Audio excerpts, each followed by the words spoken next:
আমার নবী বলেছেন, যারা গীবত করবে, যারা মিথ্যাচার করবে, যারা পরনিন্দা করবে, তারা তাদের মৃত ভাইয়ের মাংস খাওয়ার সমান হবে। নাউযুবিল্লাহ বলেন। সুতরাং কোন মুমিন মুসলমান গীবত, পরনিন্দা, পরচর্চা এগুলা করতে পারে না। এগুলা আমাদের চরিত্র থেকে বাদ দিতে হবে, ঠিক কিনা? এবং কোন আল্লাহওয়ালা তো এই কাজ করতেই পারে না। করতে পারে? আমার মুর্শিদ কেবলা জীবনে কাউকে কাফের বলেন নেই। এখন অনেকে আছে কিছু হলে বলে কাফের। উনি বলতেন, আমরা যদি তাকে বাদ দিয়ে দিই তাহলে তার তো আসার রাস্তা বন্ধ হয়ে গেল। হেদায়েতের রাস্তা, তার ফিরে আসার রাস্তা আমরা বন্ধ করার কি? হেদায়েতের মালিক আল্লাহ। আমার নবীকে যখন তাইফের জমিনে পাথর মারা হলো, রক্ত বের হচ্ছে, উনি শান্ত হয়ে বসে আছেন। আল্লাহ রাব্বুল আলামিন জিবরাইল আমিনকে পাঠাইলেন যে, হে জিবরাইল, তুমি গিয়ে আমার নবীকে বলো উনি কিছু বলছেন না কেন, এভাবে ওনার উপর আঘাত করা হচ্ছে, ওনাকে অপমানিত করা হচ্ছে। উনি যদি চায়, আমি এই মুহূর্তে তাইফের জমিনের সমস্ত বাসীকে আমি পাহাড় দিয়ে আমি ধ্বংস করে দেব। নবীজি উত্তর দিলেন জিবরাইলকে, আল্লাহকে গিয়ে বলো, যদি এদেরকে আল্লাহ ধ্বংস করে দেয় তাহলে আমি মুসলমান কাদের বানাবো? কাদেরকে আমি আল্লাহর বিশ্বাসী বান্দা বানাবো? তো আমরা আমাদের মুর্শিদ কেবলার জীবন চরিত্র থেকে আমরা সেই শিক্ষা পেয়েছি, আলহামদুলিল্লাহ বলেন। এই জন্য আপনারাও কাজ করে যাবেন, বিভ্রান্ত হবেন না। অনেক অনেক কথা বলবে। ইসলামের যুগে প্রথম থেকেই ষড়যন্ত্র ছিল এবং থাকবে, ঠিক কিনা?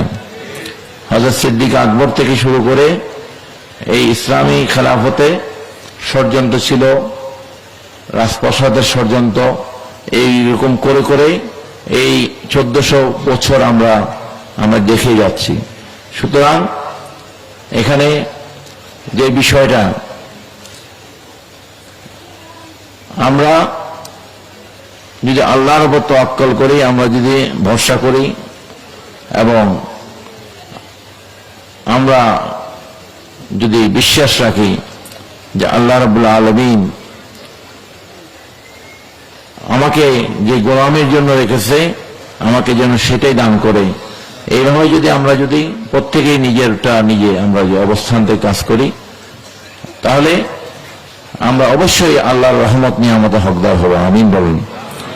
তো এইভাবে আপনারা কাজ করে যাবেন।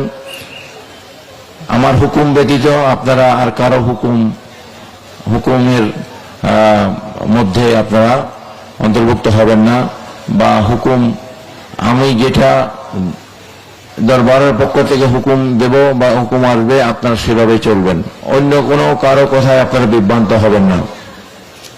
কারণ আমার মুর্শিদ কেবলা সমস্ত আশিকান ওনার খলিফাদের সামনেই উনি দায়িত্ব অর্পণ করে গিয়েছেন।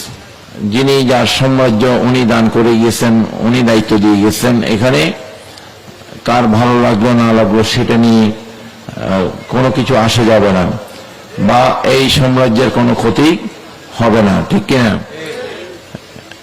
আমরা ইনশাআল্লাহ কাজ করে যাব।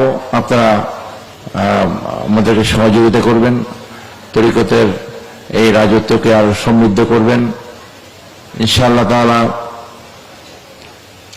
আমরা ব্যক্তি থেকে শুরু করে সমাজ, রাষ্ট্র পর্যন্ত ইনশাআল্লাহ আমরা আহলে সুন্নাত ওয়াল জামাতের মতাদর্শকে প্রতিষ্ঠিত করব ইনশাআল্লাহ।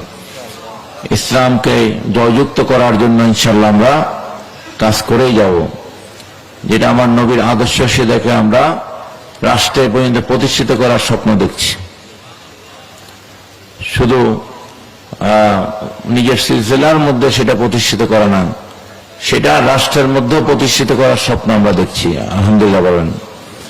সুতরাং আমরা প্রত্যেকেই যেন যার যার অবস্থান থেকে আমরা কাজ করি, আল্লাহ সেটাও